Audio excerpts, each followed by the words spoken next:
What's up, everybody? Thank y'all for joining me today on Spin the Block with DeetaWeeta. Today my guest is no other than the one and only Joey Toot Bennett. Now, Joey Toot Bennett was born and raised in this area right here. It's the Mission Hill Projects. It's in the Mission Hill section of Boston. He became a gang member at an early age of 12 years old, and by the early 90s, Toot and the Mission Hill Boys became one of the most notorious street gangs in the city of Boston. He was eventually charged and convicted of homicide and sentenced to life in prison, and after serving nearly 25 years in the joint, was released. He immediately hit the ground running, became a better person and a productive part of this society. He started a program called Yardtime Incorporated, which is designed to help people with mental health, not just former inmates, but everyday people in our community. He recently received an MVP award from the Patriots owner Bob Kraft and Hall of Famer Andre Tippett. So I want y'all to join us today as we spin the blocks of Mission Hill with Joey Toot Bennett. What up, Toot? What up, man? How you, What's up, man? Toot is in the building, man. You ready to spin the block? Let's spin it, man. Let's spin the block, man. It's crazy out here today, man. It's a nice feel, man. Yeah. It's like a great time, man, you know? Absolutely, man. Happy Juneteenth, you know? Right off the rip, how'd you get the name Toot? That's a childhood name, man. Like everybody in my family, we all got nicknames, you know. And mine's just happened to be Toot. My brother's is Train. Man. You know, we got Mookie, Star, you know, Fat. You know, we got a few family members with all nicknames. That's true. I figured that too, man. That's how I got DeetaWeeta. A lot of people think DeetaWeeta was like, you know what I mean? I had that name, just a childhood name. Right. Yeah, Toot, man. But your real name is Joey Bennett. Yes. Born and raised in Mission Hill. Mission Hill, yes. Was you born there? Was you raised there? Born there and raised there. Wow. Born there and raised there on the dirty side, man. Yeah. You know, Smith Street, Horden Way, Parker Street, right. Greevy Way. Oh, yes. You know, that's absolutely. My area. Did you go to school in that area? No, so I went to school in Brighton, actually. I went to like the Garfield, Edison, and Brighton High. Yeah, that's when they was busing kids from wherever they went. Exactly, yeah. yes. Absolutely. So I lived in Rosendale. We went to the Lewis over there by Washington Park. Yeah, they definitely was bringing y'all that way and bringing us other ways. Absolutely, man. So how was you as a kid in school, man? Hyper.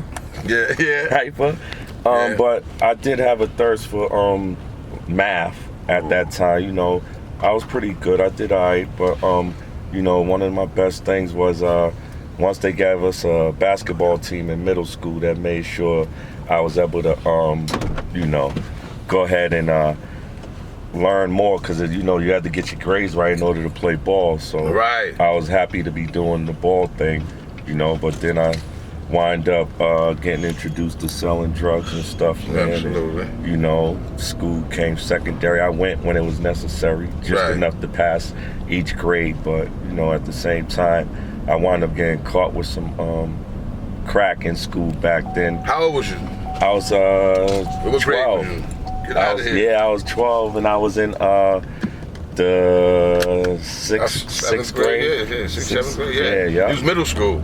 That was in middle school, yeah. You got caught with crack in middle school? Yeah, I was selling crack, man. So we had figured out, man, you know, make some money. Right. You know, I grew up in a household, man, you know, my mom was introduced to drugs, so the house was, man, getting money. So I knew that it was around me as a kid. So, you know, growing up in the projects, it wasn't like Use the right lane to turn right it wasn't like it was unnecessary. You know? So it was a way of survival. It was a way of survival. There you go. Absolutely. Now, one thing I noticed too, man, Mission Hill bred a lot of ball players. Right. What was it about basketball with y'all, man, with Mission Hill? Is that before the crack came into the game? Is that what you guys basically always did? Yeah. So we so I transitioned from the dirty side to Assassination Road side. You know, so when I transitioned from over there, I started playing 13 under basketball in the rec. You know, that's how I got introduced to really like ball playing, you know, people that got game. What I had was secondary. They balled up on that side, you know. Rest in peace to my man Dad, James Till, you know, some of the ball players and stuff, man. Like when I was growing up, man, we all played ball. That was it. We had the rec.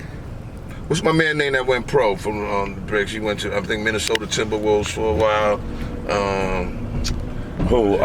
We got Wayne. We got a few. Few that went pro. We got Wayne. We got Will Blaylock. We got Randall Jackson. Yeah. We got Ron Jackson. You know, we got a few people that went pro, man. And we had some people that could have went pro. You know, like Jada said, man, they ain't get that break, man. You know what I'm saying? Absolutely. There was definitely fellas from the bricks that could have definitely went pro from Michigan. That's a true story. So how old was you when you guys joined the gang, when you got the Mission Hill Boys? Oh man, that how did that come about? How'd that come about? That came about I want to say like 87.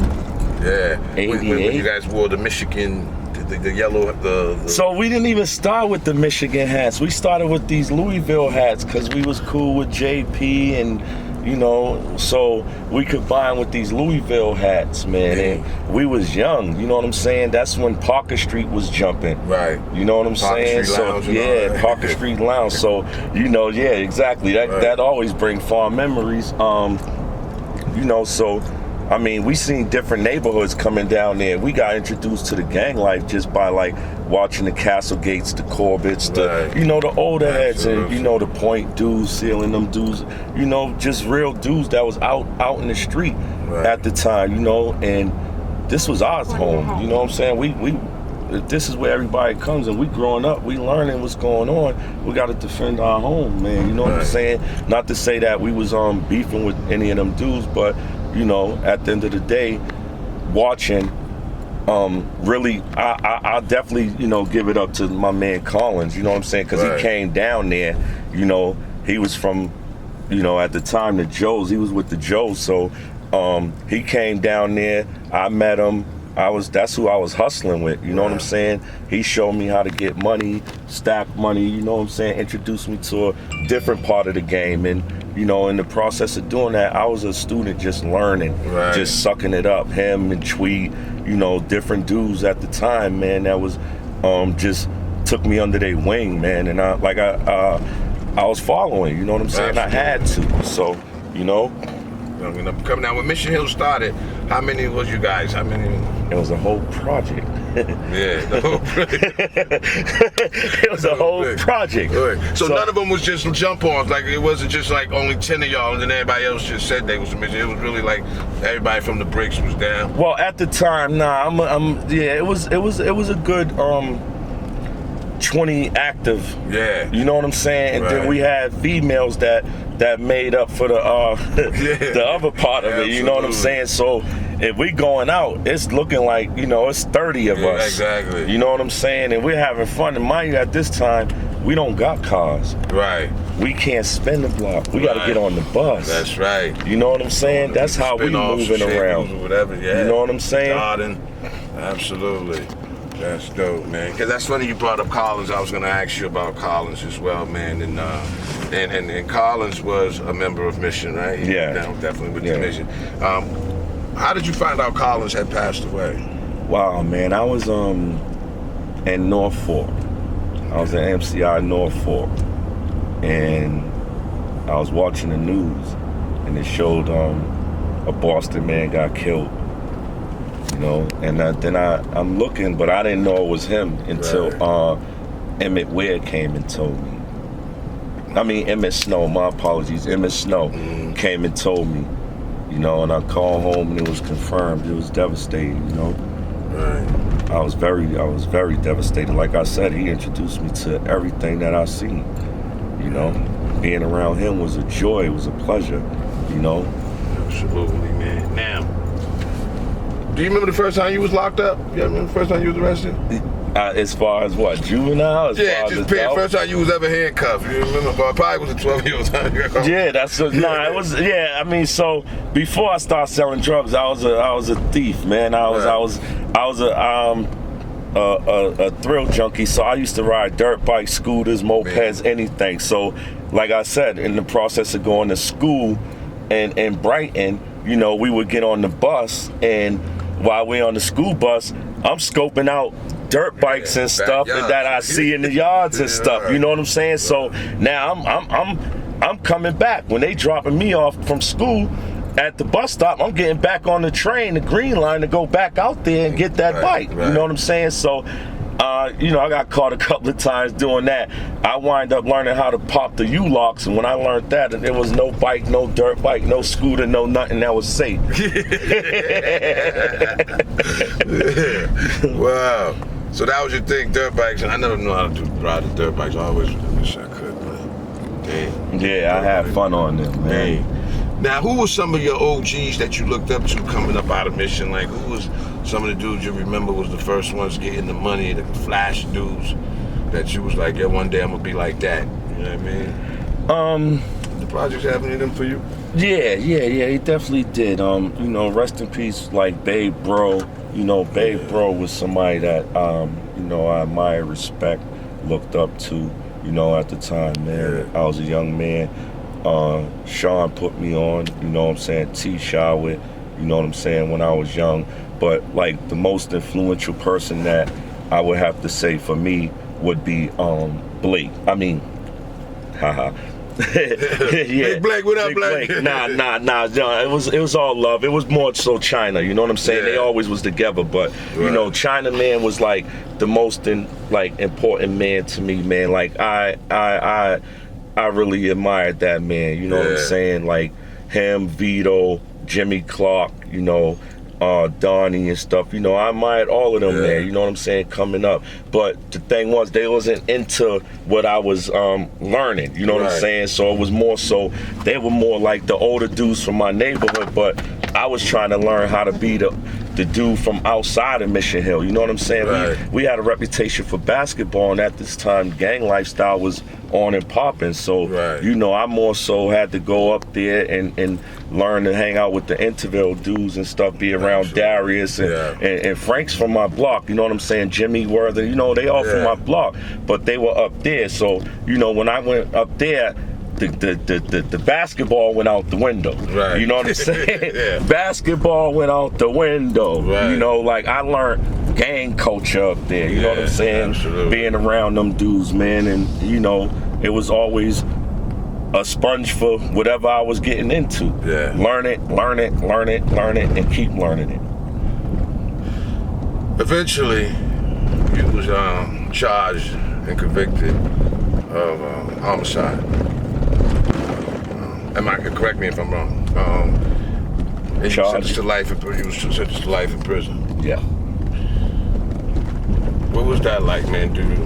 Like, how old were you and what happened? Well, so I was, I had just came home from another bid, you know, assault with intent to murder. I had shot somebody, and, you know, so when I came home, I was only out for 10 months.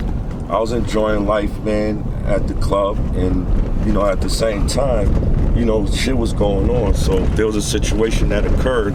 I was thrown out the club. You know what I'm saying? But because the police hated my guts so much, they found one person that was able to lie, and you know, he had cases, and he was put in a situation where it was like his case was going to either get prosecuted to the fullest, or he was going to cooperate and, you know, help them, and that's what he did. He was he a friend of yours? No. At the time, No. At the time, so I wind up, when I got arrested for the murder case, while I was incarcerated, there was another case that came down on me. You know what I'm saying? While I was incarcerated. Now that person was around me, you know, and a young lady had went forward to the grand jury and implicated me in another shooting. So now I'm getting arraigned again, but I had to go to trial, you know, for 2 shootings. You know what I'm saying? And yeah, I was convicted. I served 22 years on it. You know, I got locked up January 16th, 1997, and I got convicted April 23rd, 1998, and I got released on a new trial motion April 30th, 2019. It's unbelievable, bro. You telling me. Unbelievable, bro. So where was it in those 22 years where you said, you know, I'm not gonna be Toot anymore. When I get out of here this time, I'm gonna try some different shit. Like when did that happen? Did that happen when you got out, or did that happen while you was in there? Well, nah, it was I'm saying. So going in, I still had to be Toot. I had to address shit that I did on the street. The situations. I lost some, I won some. So I think my transition more so happened when, after my second appeal got denied, and I keep seeing dudes keep coming in and out, in and out, in and out. Right. And I'm like, damn, I just want one more shot at it, like just to prove my innocence would be great. You know what I'm saying? So I had to become resilient and not give up. So like in 2016, I had met a lady that introduced me to mental health and introduced me to being able to take control of my thoughts and process my thoughts and continue to elevate from those thoughts. You know what I'm saying? Right. And that was big for me, and that's when I really tackled into my case. You know what I'm saying? I had an attorney that was all for it. I had used my daughter to network on social media to get my name back out there, buzzing in the streets. You know what I'm saying? Shout out to both of my daughters. So I mean, that was just the process, man. I didn't realize I didn't want to be Toot no more until I got released. Then I said, yeah, this is different out here. Yeah, the game had changed too. Yes, man. Yeah. The players changed too. Right. Not just the game, the players too. What did you learn about friends and people while you was in there? Did you?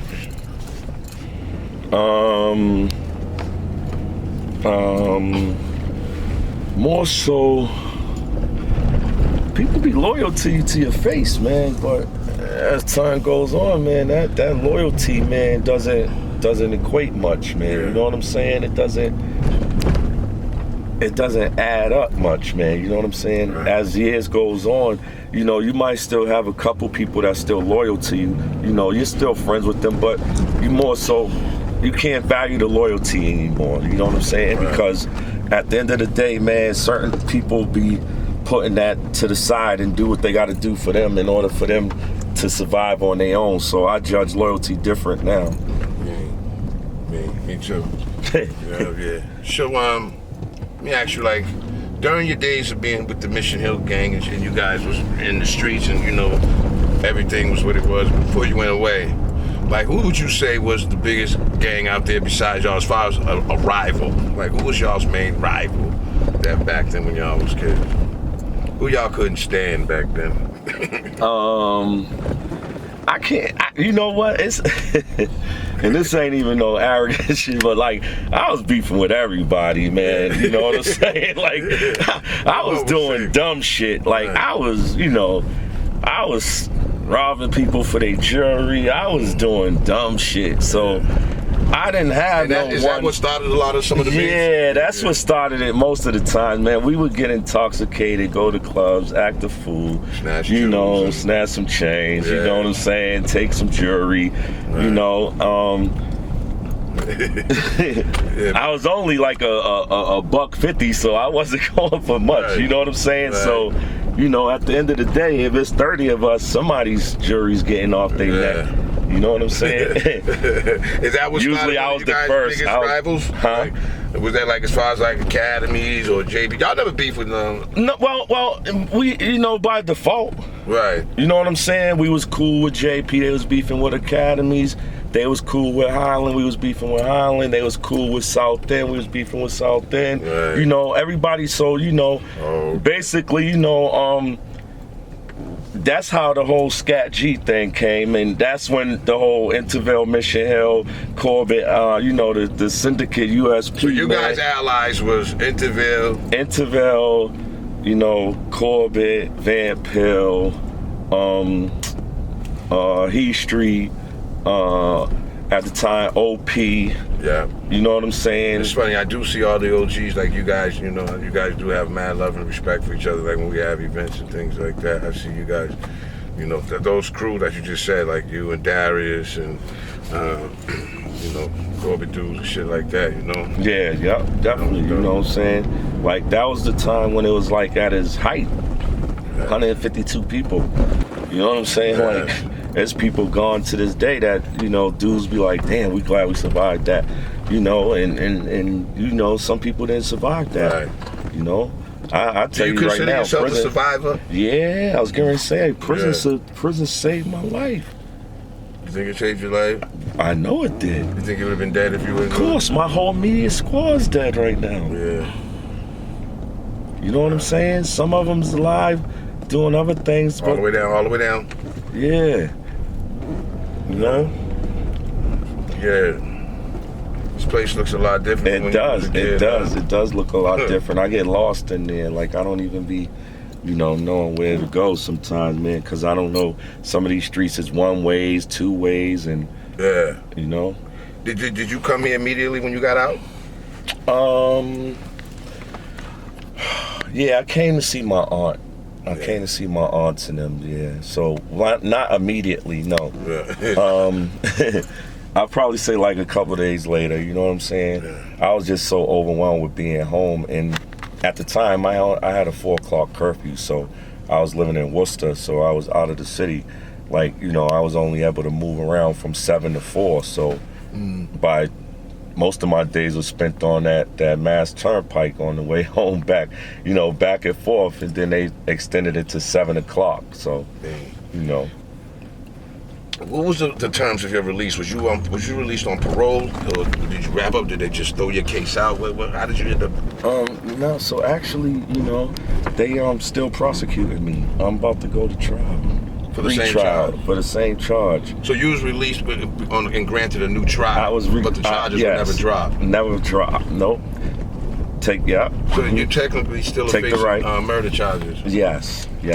For a crime I'm out on $10,000 bail, you know, shout out to everybody, you know, that contributed to that. Salute, I appreciate you. You know, dealing with that, you know, when I went to court, I didn't know if I was gonna go back or not, you know what I'm saying? And the judge gave me a bail, and, you know, thank God I still had a good core of people around that was able to, you know, put the amount up and stuff. I had an ankle monitor, and then, you know, I've been home 3 years now doing the positive things. So out on bail for 3 years. Out on bail for 3 years. And the crime committed was in 1997. So I don't have an ankle monitor on. You know, I'm thankful for that. I don't have to, you know, deal with that type of stuff anymore. You know, and life is good for me, man. It's getting better. It's not the best, but it's getting better. Me. Alright, so yo, when y'all used to be out here mad deep, y'all used to be chilling under this tree and shit like that, like, or y'all chilling right here, like, which way y'all running 5-0 coming shit? So they usually would come from down here or over there. So we would cut through here. Yeah. This was the cars couldn't come through here. Nah, they can't come through here. Okay. So, you know, when we would do it, we would just be like, you know, by then they gotta get stopped at the stairs. We already out. We gone. We gone. You know what I'm saying? Ain't no way they catching us, you know? And then certain times, like you see how there's construction going on? Yeah. So we would take these cinder blocks and put them in the street on dogs. We used to put right there on 58, right there on Assassination Road, you know what I'm saying? That's when it became Assassination Road. So we moved from right here to around here over on 58. So that was better for us because, like, you see the repairs, we would take big cinder blocks like that, put them in the street. So dudes that used to try to come creep, they would always either come down the street, right, and get trapped. And that's when it became Assassination Road. You get a trap right there. Right there. Yeah. We can spin the block and I'll show you where it's at. Absolutely. You know what I'm saying? You gonna go check out Assassination Road, y'all. You know what I mean?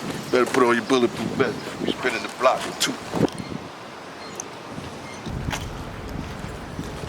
So yeah, so it would be.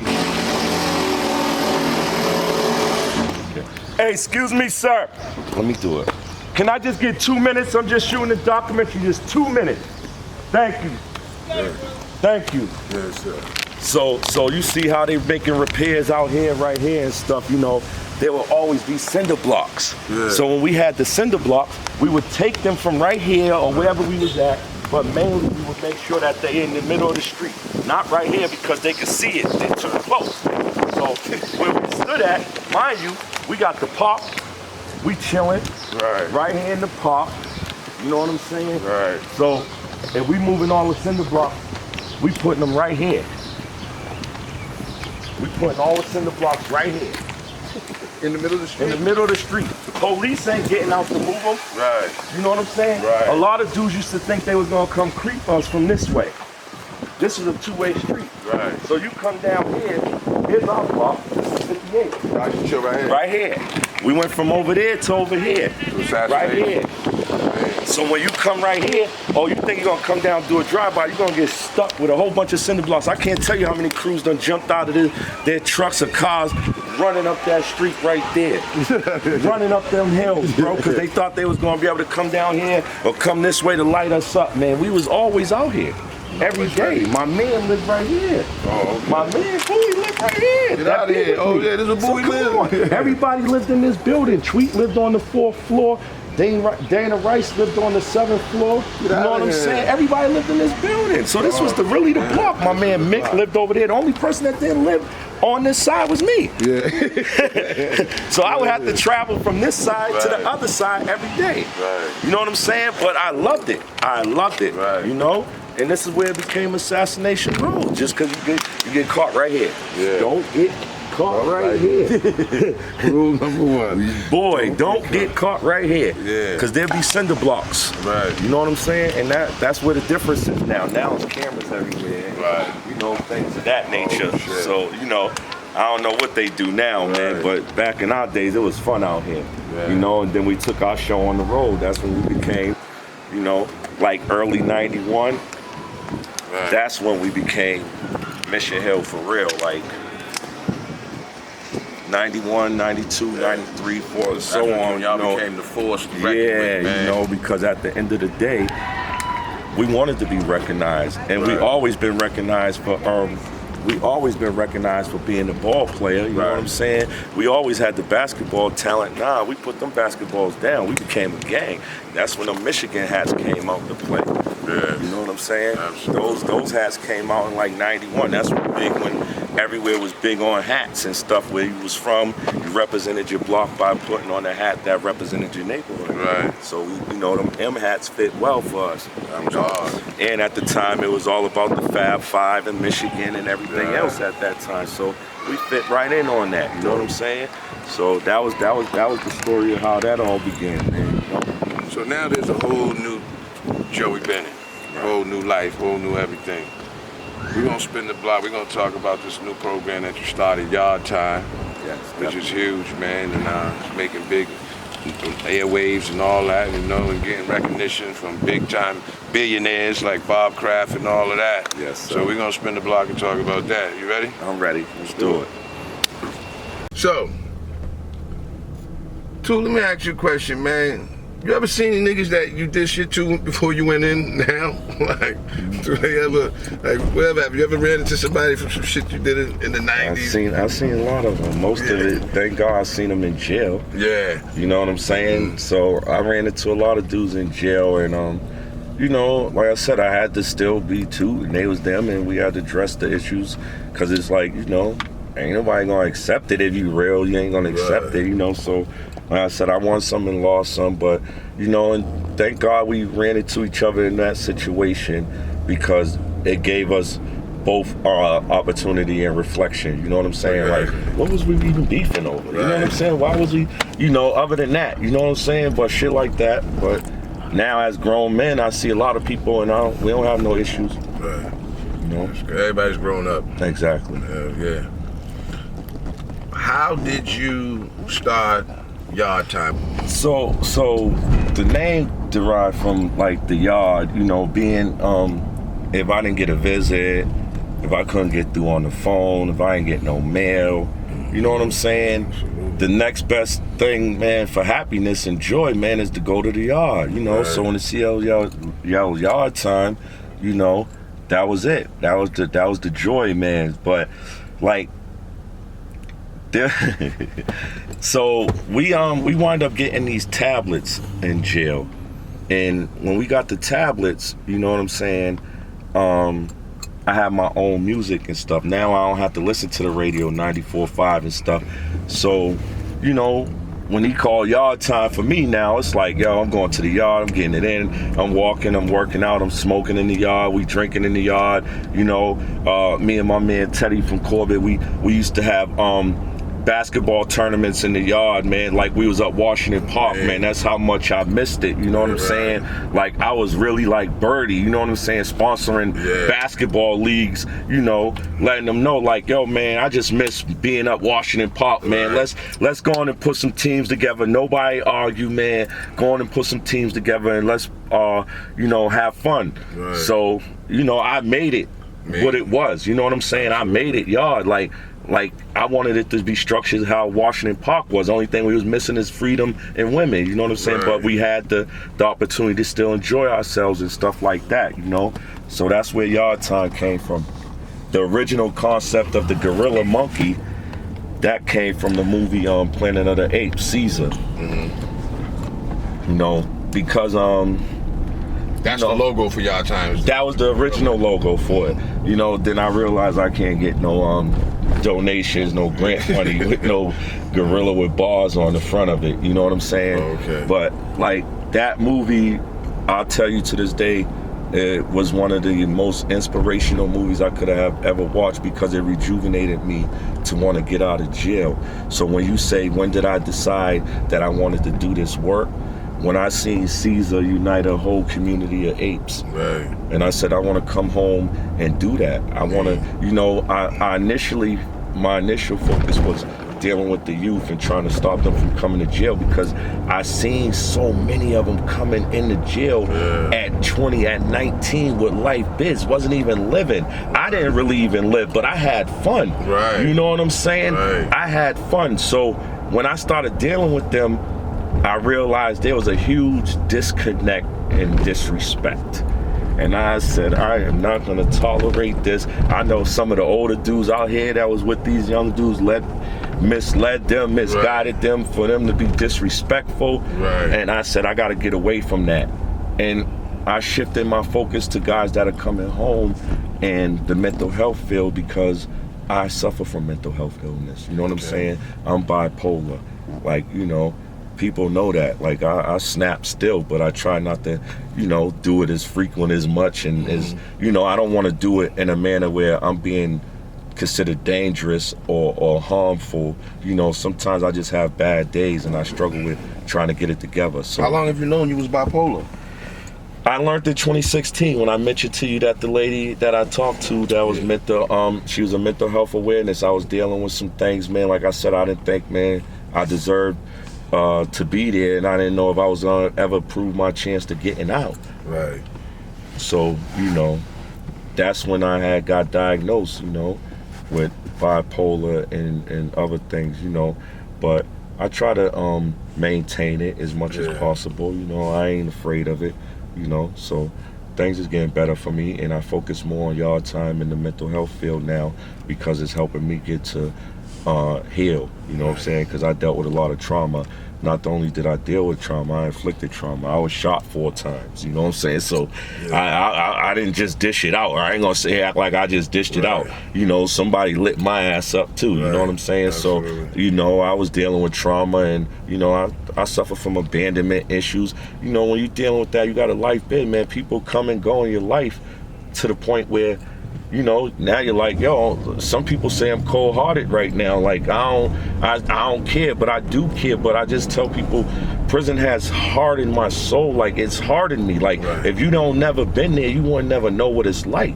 You know, so that's you're numb to a lot of stuff that really horrifies people. You know what I mean? There you go. Like, there you go. Wow. You know. So, do you think a lot of brothers like us and a lot of people that, you know, you grew up with, you think they all suffer from mental health?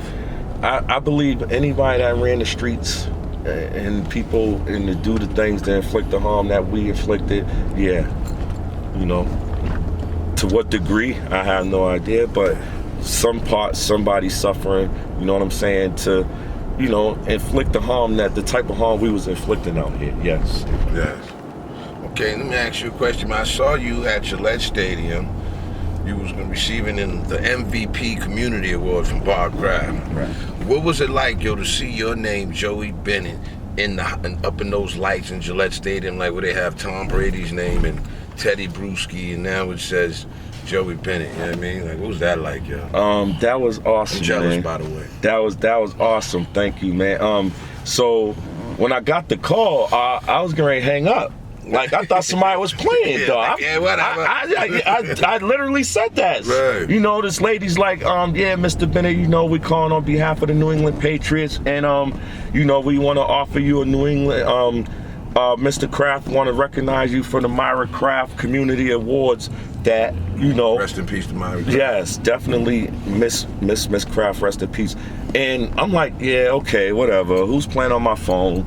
She's like, no, please don't hang up. I'm like, I'm about to hang up. She's like, please don't hang up. So I wind up taking the call. I wind up getting the invitation. And when I went, it was so beautiful, man. Like I said, in my video, man, like I always watched Gillette Stadium on TV for 20 years. Right. Like, you know what I'm saying? I relished the moment. Like I was there. You know what I'm saying? I was present. You know, and it was a beautiful feeling, man. It was a beautiful feeling, and, you know, and shout out to my team, you know, Yardtime team, Jamal, Ari, Sonny, you know, Hollywood. Shout out to y'all. I appreciate all y'all, man. Cool. And what do you guys do? Do you guys meet weekly? You guys meet monthly? How do you guys go about the Yardtime? So we meet weekly, but you know, as you can see, things is in renovation around there. So you know, we trying to make sure we get different spaces now. I'm trying to you know, I was awarded a little small donation from Mr. Kraft to be able to take my men's group on a retreat. So that's going to be in the process, man. You know, all expense paid retreat for my group. That, you know, the guys that's Mr. Kraft, hook that up, Mr. Kraft. Yes, definitely. Man. You know, and we meet, and you know, we have a facilitator, John Muhammad, man, brother from the mosque, that does a wonderful job facilitating and helping us through the things that we're going through.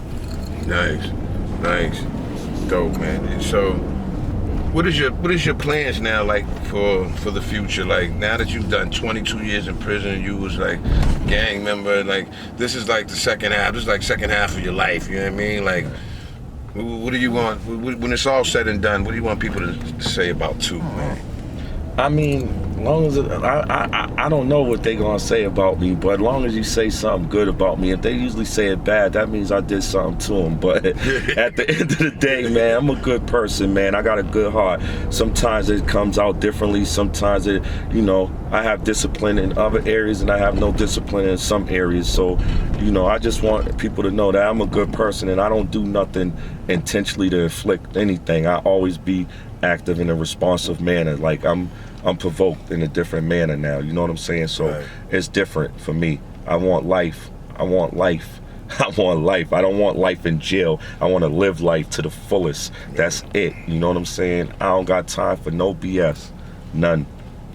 What kind of music you listen to, man? All kinds, but mostly, man, hip hop. Jadakiss. Who's your favorite? Jadakiss. Jada's your man? Jadakiss. I seen you recently hanging out with Jadakiss, man. Yeah, I mean, I met him. You know, I wouldn't say I hung out with him because I ain't gonna stretch it, man. But I met him, man. You know what I'm saying? Him and his artist Mills? I met Mills too, so it's crazy because the way I met Mills, man, was so ill. And like, it was very organic, man. He came to visit one of his mans in jail.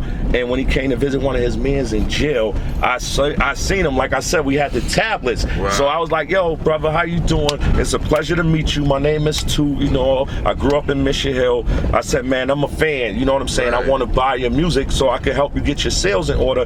I said, you know, help us out.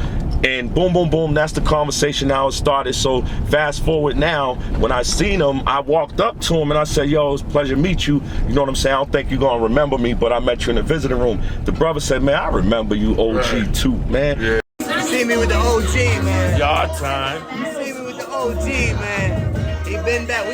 I actually seen him in the joint when I was on a visit, man. That's how we first started getting, you feel me? But Flips his case, real legendary. And he's out doing more than a lot of you motherfuckers that been out for years. Salute. Yardtime.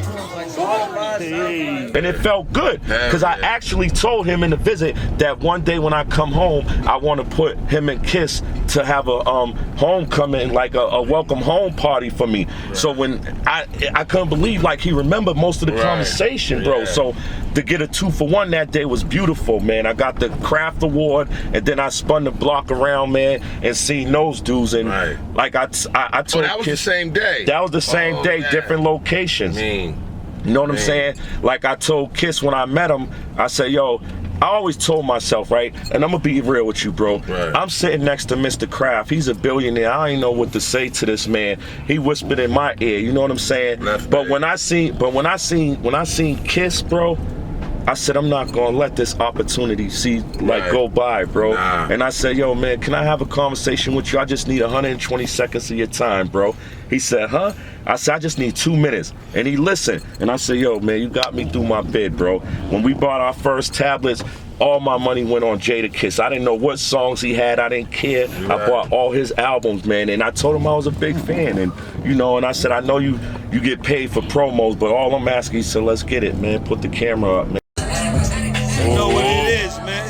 Yardtime, always. All day, That's man. what we doing, all day, forever. Top 5, man. Fuck with the yards, man. I told him, man, he got me through that 20 That's what I made that music for, man, for you to get through it. Now it's all about yard time, baby. We here. We back on the ground, baby. I'm running. I'm running. You heard him? Yeah. And, you know, and he did the promo for me, took the picture, so that made me feel good, you know. And when I sent it back to the jails, man, you know, I'm gonna send this Bob Kraft picture up 8x10, so the COs that used to shit on me, man, when they go to one cell, man, and every jail they gonna see that, they gonna want to be like, what the hell? And that's when I say yard time. Yard time. Yard time. Let them know. What up, y'all? I am DeetaWeeta, aka your baby daddy, and we just did one of our editions of Spin the Block with DeetaWeeta with the legend Joey Toot Bennett. Man, thank you so much for spinning the block with me, man. You know what I mean? You as real as they come. Yeah, I mean, you the realest nigga I had in the car so far. Man, that's absolutely, absolutely. So, you know, definitely, man. You know what I mean? I just want y'all to know, man, this is a real dude right here. Real Boston legend that when I say he was in the gutter, he came from the gutter to where he is now, I'm telling you. So, you know, make sure that y'all check this out on Spin the Block with DeetaWeeta, y'all. It's right there. Yeah, right.